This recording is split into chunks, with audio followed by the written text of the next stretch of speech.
What's going on YouTube? Rob A here, and today we're going to be taking a look at Transformers Age of Extinction Dinobot Slash. Yes, everyone, it's Dinobot number 5 for me out of the 7 Dinobots from the movie series. And this one is a sort of velociraptor of some kind, possibly a Utah raptor. I don't know. It's a raptor, claw-footed. Avian-like dinosaur, and he's very turquoise and very kind of toxic green, and very colorful. And as you can see, there's a little robot head kind of sticking out in the package. Obviously, it's mistransformed in the package there, so he's going to be one mean-looking mamma jamma. I really like the dinosaur head design here. And as you can see, there's a movie-esque image of him on the package. I don't know if he's actually in the movie. I know we've only seen 3 of the Dinobots so far, so who can say? Anyway, there is no situation Dinobot Slash can't escape. He can carve an opening and slip out undetected, or battle his way out with his razor-sharp claws. Huh. Okay, cool. So, as you can see, yeah, he's got the robot mode going on, the raptor mode, and of course, strafe and drift on the co-cell. So, not much else to say going on here. What I'm going to do is just get this guy out of the package, and we will check him out in hand in just a moment. So, I will see you guys in a second. Alright guys, so here we have the Dinobot known as Slash. And, yeah, he's, he's very unique. So he is a big blue, lime green, kind of crazy looking raptor of some undefined sort. Very cool looking head sculpt, as I mentioned before. I really do like that head design. You can open his mouth, get a little chompy chomp going on there. He can lift his head a little bit. He starts to grind his teeth though, so you want to watch out for that. But he can have his mouth open and he could look up. So that's pretty cool. Other articulation, his arms kind of move, his dino arms. So he can do the keyboard cat just like his Constructbot's counterpart. His head does not like to stick together all that terribly well, but that's okay. You can, of course, move his legs, and his tail is waggly. He's got one of these little peg holes right here, and all of the Dinobots seem to have those as well. So I'm wondering if those are used for some. I'm wondering if there is some point to those. Because as you can see, Grimlock here has one as well. He's got one right back here. Scorn has one. Right, meow. And of course, Slug also has one right, meow. So they all end up on their backs in robot mode, so I'm really curious as to what the deal is with those. But anyway, quick size comparison. Here he is again with Scorn, and you can see that they are... Scorn is a little bit longer, and Slash is a little bit taller. Slash just feels bigger overall. As you can see, he's a lot thicker as well. But yeah, so he looks... But I mean, he looks decent enough with the other figures. So there's that. So let me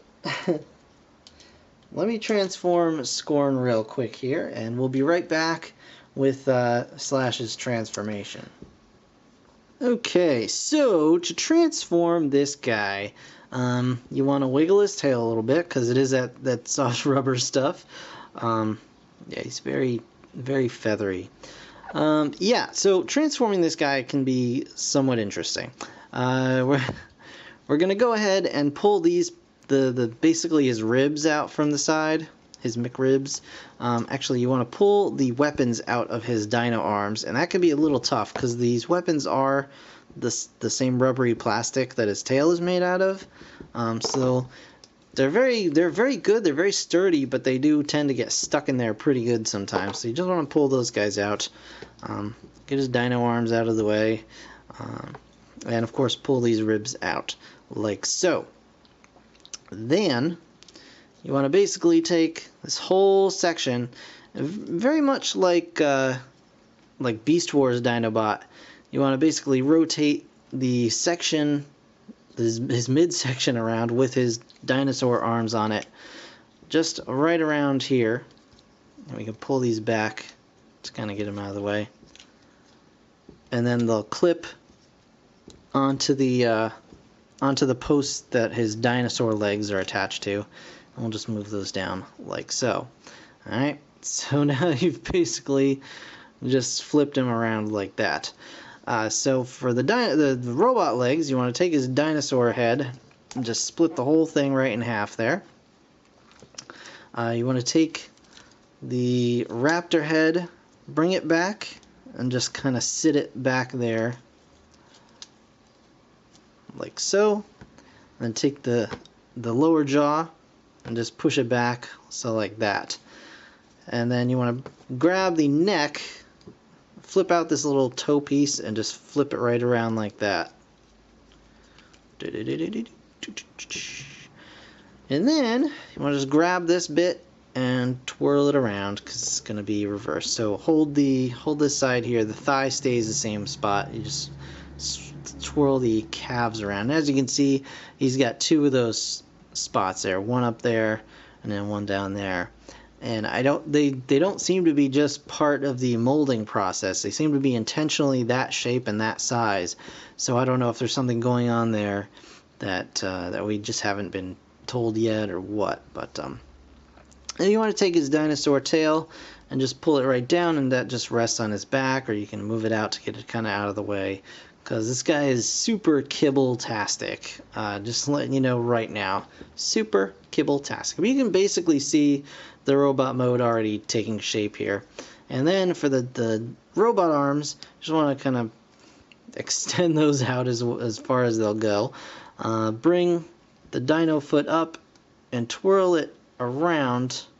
Actually, no, you want to take the toes, and move them just like that, and then twirl it around. Because there's this little piece here that'll get in the way. And there, that reveals his robot hand and his gorilla arms. Hasbro, please stop with these gorilla arms. I hate them. I hate them so much. What's the point of this guy having an axe? Anyway, I'll rant about that in just a second. So, bring the feet forward and around, and then bring that whole part up. And then you just kind of adjust the junk on his shoulders. Whoops. There we go. Plug that back in. You just want to adjust all this stuff basically however suits you the best. I like to kind of bring it around to the side like so. Like that. So it kind of leaves his back a little less kibbly, and then bring these in kind of like so. Just kind of caged around his arms. So as you can see, this guy has a lot of kibble going on here. He's got these like feather fans up against his chest or torso. You can't pull those out. Be wary, this leg, at least on mine, is super poppy. It wants to just jump off at the slightest breath. But yeah, there he is. And you can give him his axes, which you can't really do too much with because he has gorilla arms. So yeah, articulation on this guy. He's very fiddly. His head, which you can now see up close and personal, pretty crazy looking. His head is rotatable, like so. He's got you can just move this stuff out of the way. He's got ball jointed shoulders. He's got a bicep swivel. He's got an elbow, but it only goes that far. First of all, it goes farther in the other direction, honestly, but it only goes that far in. And he's got the gorilla arms, so he can swing up with his axe, or you can move it like that, and you can swing it down. Oh gosh. You can bring these claws out if you wanted to. And kind of have, a claw attack of some kind if you so desire. But anyway, he, I believe, has a waist swivel. Yeah, he's got a waist swivel. He's got ball-jointed hips. He's got a thigh swivel. And, of course, he's got the knee going on there. And a little bit of toe situation going on. But he's okay. Definitely not my favorite Dinobot in this line. He's very, very fiddly.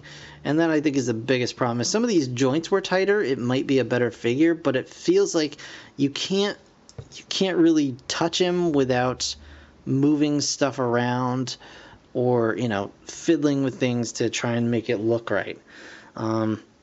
On top of that, he doesn't really fit in that well with the other Dinobots.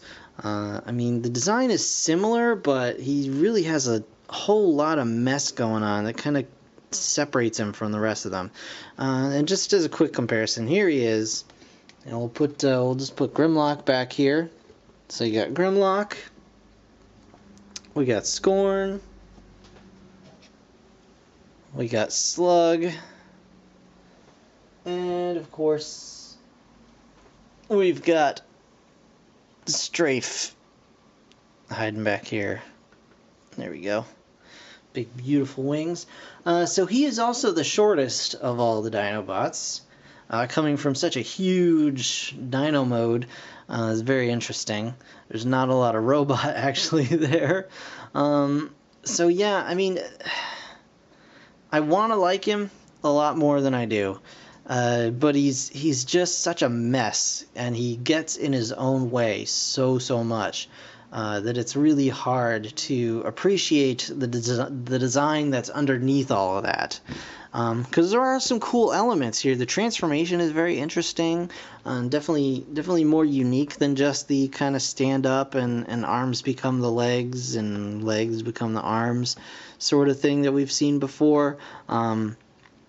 His transformation is actually very similar to Beast Wars Dinobot in many ways, and the designs are even a little bit similar too, but everything else, he's just kind of a mess, which is unfortunate.